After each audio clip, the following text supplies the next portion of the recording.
So, normally when we decide to dig into a stack of sources about historical figures, we're mostly looking for, you know, the hard facts. Right, the biography stuff. Exactly. We want the letters, the dates, the what actually happened kind of details. Yeah. But the stack we're looking at today, it is doing something completely distinct. It's not asking what happened at all. It's asking what happens now. It is such a fascinating premise. We are looking at this book, The Afterward Anthology by Max and Claude.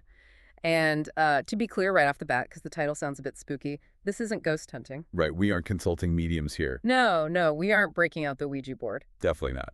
The authors actually describe this project as an experiment in, they call it imaginative empathy. Imaginative empathy. I like that. Yeah, they've taken this incredible roster of history's most famous dead poets, people like Sylvia Plath, Walt Whitman, Sappho, and they've written new work, not by them, but toward them. Or rather, as them, right? Exactly, as them, speaking from the perspective of being, well, dead. It's basically a revisionist history, but a deeply psychological one. The core question for this whole deep dive seems to be, if these figures could look back at their lives without the ego, without the fear of death. And without the pressure of their time, too. Right, what would they say? How does death actually change the narrative? And that shift in perspective allows for some really startling revisions because, when you and I think of these figures, we usually define them by how they ended. Sure. Sylvia Plath is the suicide. Sappho is just the fragments. Keats is the tragedy of youth cut short. Exactly. But this anthology argues that those definitions are just wrong. They are myths we created, not the actual truths that they lived. Well, let's test that theory right away, because the section on Sylvia Plath feels like the heaviest lift in the whole book. Oh, absolutely. You cannot talk about Plath without talking about the bell jar. That metaphor is just so culturally ingrained for us. It's the ultimate symbol of suffocation. Right, of being trapped behind glass, totally disconnected from the world. It's the standard depression narrative. It is. But the afterward Plath, the voice they imagine in this anthology, she completely flips the physics of that image. Yeah, she argues that we've been reading the bell jar wrong for, 50 years? Yeah, 50 years. She says it wasn't a prison at all. She says it was a womb. A womb. But that implies, incubation or growth. Exactly. She describes the pressure inside the jar not as something that crushed her, but as the geological pressure required to turn coal into diamond. Wow. She's completely rejecting the role of the victim. She says, essentially, I wasn't trapped, I was cooking. That is such a vivid way to put it. And she reminds us that she was ambitious, she was funny, she was fiercely competitive. The tragedy of her death has just completely overshadowed the ferocity of her life, and she wants that back. That's a really powerful reframe. It changes her from a cautionary tale into, almost an alchemist. But what about the anger? Because, Plath's poetry is famous for that intense vitriol. Think about Daddy, the hatred of the patriarch, the awful conflict with her husband, Ted Hughes. Yeah. Does the anthology just strip all that away? Because that feels like sanitizing her. I had the exact same worry when I started reading it, but it doesn't sanitize it at all. It resolves it. Okay, how so? She calls her father and husband two fires in one house. But looking back from the afterward, she actually offers forgiveness. Really? Yeah, and this is the key insight. She forgives them not because they are innocent, but because she is tired. She actually says she's tired of carrying it, right? Yes. She realizes that the monster version of her father was a construct. She built the monster because she needed a reason for her pain that was big enough to match the hurt. That makes so much sense. But from the other side, she just sees a wounded man. The forgiveness is an act of self-preservation. It's about finally putting down the baggage. It's so interesting that you mentioned the monster being a construct, because that theme of correcting the historical record comes up even further back with Sappho. Oh, the Sappho section is just a total mic drop from 2,500 years ago. It really is. Because the legend of Sappho is almost entirely fiction anyway, right? Yeah, pretty much. The story goes she threw herself off the Leucadian cliff because of a broken heart over a man Phaon the ferryman. Which is ridiculous. Right. For the world's most famous lesbian poet, that always seemed highly suspicious. The anthology straight up calls it a heterosexual correction. Yes. The afterward Sappho says that story was a lie invented to normalize her. History just couldn't deal with a woman who owned her desire so completely. So they gave her a tragic straight death to punish her. Exactly. And she clarifies it so beautifully. She says, I died of ordinary causes. My heart did not break. It stopped. But she also tackles the issue of her work, which I found fascinating, because we only have fragments of Sappho, just scraps of papyrus. And usually scholars just weep over this. Oh, the lost library of Alexandria, the tragedy of the missing poems. And Sappho basically laughs at that. She says the fragments aren't broken at all. She says they are the point. Yes. She describes the afterlife in poetry itself as the moment of pure attention. By stripping away the rest of the poem, you're left with just the image, just the sensation. So she reframes the fragment not as a loss, but as a distillation. Right. It means the silence around the words is actually part of the art. It makes the reader do the work. You have to fill in the gaps yourself, which connects you to her more than a finished poem ever could. That connects perfectly to Rainer Maria Rilke, too. Because if Sappho's about the work surviving, Rilke is about the work costing too much. Rilke's such a difficult figure. He's basically the patron saint of lonely writers. He really is. He famously told a young poet, "You must be alone. Solitude is everything." He honestly believed you had to choose between perfection of the life or perfection of the work. And in the anthology, he completely recants. He takes it all back. He does. It's actually quite heartbreaking to read. He looks back at his life being completely estranged from his daughter, totally distant from his friends, and he realizes it was a false opposition. He calls it a failure of imagination, doesn't he? Yes. He thought he needed to be a ghost to write, but now that he is actually a ghost, he sees that solitude was populated. That is a massive insight for anyone obsessed with their career. Just the idea that you have to kill your personal life to be great at your job. Rilke is saying that's a lie. He suggests that deep connection might have actually fueled the work better than the isolation ever did. He is essentially apologizing to his life for missing it. Wow. So we have this amazing revision of personal myths. But the anthology shifts gears entirely in the next section.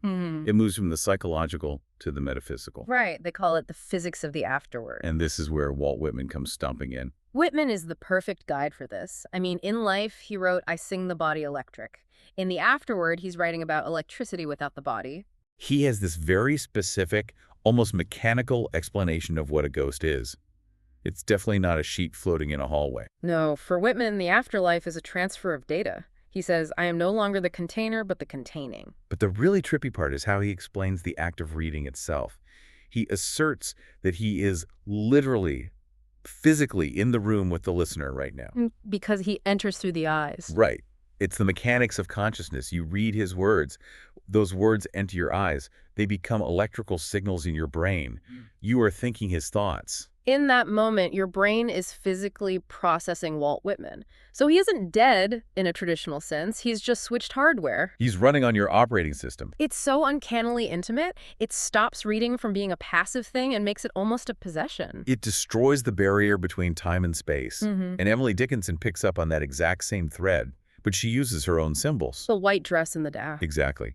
For years, critics called her reclusive life and that famous white dress a symptom of agoraphobia or severe social anxiety. But afterward, Dickinson calls it armor.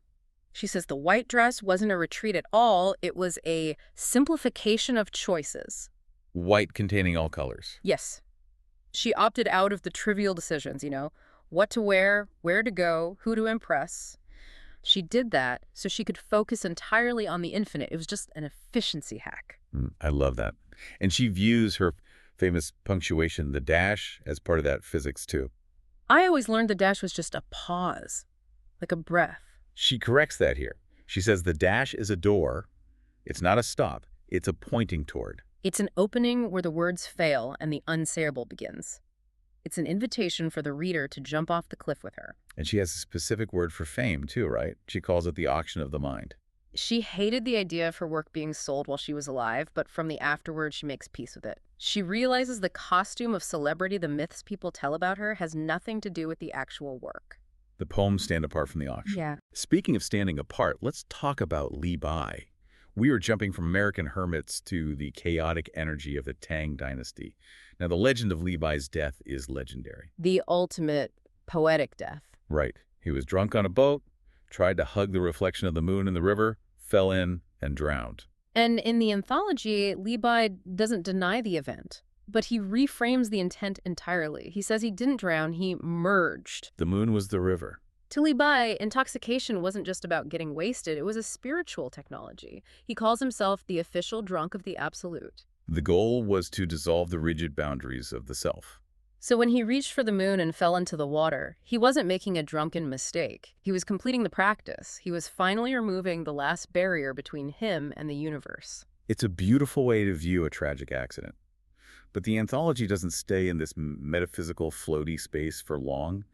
It takes a hard turn into something much grittier. We enter the section on witness, politics, and suffering. This is a really crucial pivot. And just a quick note for you listening as we get into this section.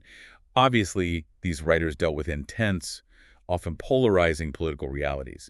We're going to impartially report on how this anthology frames their experiences. We're not taking any political sides here, just looking at what the source material presents. Right. Because for Whitman or Rilke, death is a philosophical transition. But for Anna Akhmatova, death was a political reality every single day. She lived through the Stalinist terror in Russia. She spent 17 months standing in line outside a prison in Leningrad, just waiting for news of her son. And in the afterword, she addresses her legacy. There's a famous poem where she says if they ever build a monument to her, they shouldn't put it in the park where she was born. They should put it outside that prison wall. And the anthology reinforces that. She demands to stand where the suffering was. Her insight here is chilling but incredibly empowering. She says the terror, the purges, the secret police, it was a nightmare dreamed by the torturers. But the victims, by dying or by surviving and remembering, they have stepped outside that dream.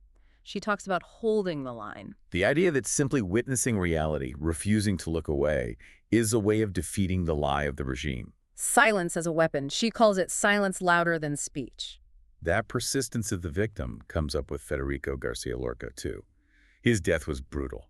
Executed by fascists in the Spanish Civil War, shot in a ravine and thrown in an unmarked grave. Lorca's section is incredibly defiant. He refuses to even describe the shooting. He says the bullet was not important. He claims they only killed a costume. He differentiates between the man and the duende. Right, the duende, that dark, soulful spirit that drove his art. He argues that you cannot shoot a spirit. There's this visceral image he uses. Yes, he says his spilled blood entered the soil at Visner. It fed the roots of the vines. It became the grapes. It became the wine. So the descendants of his killers are sitting at their dinner tables drinking him. It is so incredibly Lorca. It's biological revenge. You can't get rid of the poet because the poet becomes the land. It echoes what we see with Pablo Neruda and Cesar Vallejo too. This idea that the political and the mystical are the exact same thing. Neruda defends his odes to ordinary things like socks, tomatoes, salt. He argues that tree solidarity isn't just high-minded speeches about the proletariat. It's noticing the dignity of the socks the worker wears. It brings politics down to the level of touch. And Vallejo talks about the blows of life, the suffering as the sound of the shell cracking. He reframes suffering not as punishment, but as the breaking open required for truth to emerge. It's a tough lesson, but consistent with this idea that death clears the vision. I want to touch on one more pairing before we get to the end, the finite and the infinite, because we have John Keats who died at 25, and usually we look at that as a huge deficit. He was cheated out of time. But afterward, Keats says, we just don't know how to count. He admits he didn't know how to do math. We count life in years. He suggests we should count in intensity. In moments of pure breath. He argues that his 25 years contained an infinity because he felt everything so completely. This connects right back to his idea of negative capability. The ability to sit in mystery without reaching for facts. He says that was the ultimate preparation for death. If you can be okay with not knowing while you're alive, death is just a deepening of that state. It's not a rupture, it's a continuation. Which sounds exactly like Rumi. Rumi is the perfect final piece of the puzzle here. His most famous metaphor is the reed flute. He says the flute creates music because it is weeping, it's crying because it was cut from the reed bed, it misses its home. It's the metaphor for the soul missing God. But in the afterword, he corrects it. He says, the reed was never cut. The separation was a lie. The separation was a story the reed told itself to make sense of the longing. But in reality, the seeker and the sought are the same thing. You never left the bed. You just dreamed you did. That feels like the true convergence point of this whole book. We've gone through personal myths, physics, politics, and now this spiritual unity. And the anthology ends with a big structural shift that stops being individual voices. It becomes the final chorus. All the voices. Plath, Whitman, Rumi, Akhmatova, they merge into a single collective. And they offer a list of permissions. I loved this list. It's surprisingly gentle. It is. They permit the reader to fail. They say, failure is how learning happens. They permit us to break, to fear, to doubt. It's a radical acceptance of the human condition coming from people who have finished being human. They're saying, it's okay, you're doing it right. But then they give one instruction, just one single command. Pay attention. That's it. It feels almost too simple. But look back at everything we discussed today. Why did Rilke regret his life? He wasn't paying attention to his daughter. How did Whitman survive death? By paying attention to the reader. How did Akhmatova defeat the fascists? By paying attention to the prison wall. It's the common denominator. Whether it's Mary Oliver looking at a grasshopper or Levi looking at the moon, they call attention the human superpower. It is the only thing that closes the gap between the self and the world. If you pay enough attention to something, you merge with it. You become it. And that, according to the anthology, is what the afterlife is. It's the moment of attention extended forever. So the quality of your afterlife depends entirely on the quality of your attention right now. That puts the ball firmly back in the reader's court. The anthology ends by turning the camera around. It says the book isn't finished until it is read. The listener, you. Right now, you are the next page. You are the next voice.